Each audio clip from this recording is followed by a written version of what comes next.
The third thing, I gave you a clue in the last video, was to integrate them into the life of the church. Now, you integrate them by showing them personal hospitality. Invite them over to your home. You can say, hey, can you come back to our place after lunch, or after church for lunch? Look, all we're doing is we're throwing some bread and some ham and some cheese on the table, and we make our own sandwiches. I'd love to have you join us. They're likely to say no. Okay, they're going, oh, I'm very busy today, because they haven't checked with the other person in their family or whatever reasons they are. They're likely to say no, and you can say, well, how about next week? They may say, well, we'll have to see. Well, give me your number and let me check back with you later this week.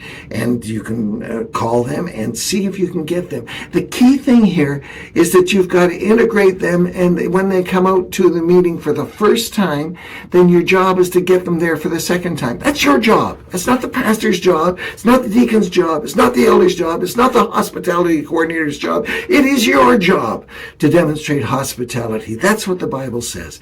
You should show hospitality to one another. And you can then give them exposure to your network of friends, whoever they may be.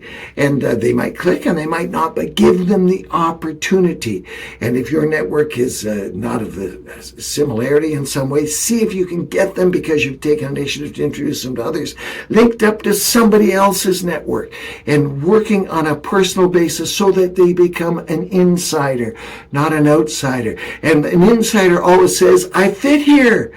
They come in with that sign in the first place saying, do I fit here? They may be sitting on the edge because of some reason, maybe some private sin in their life, believing that they don't belong and that they're not good enough. Demonstrate to them that the grace of God is for them too, and that they too do belong. And then while we're talking about things that you can do from a personal standpoint, there's always the church programs to get them involved with. Do whatever you can to invite them personally to the next church program, whatever it might be.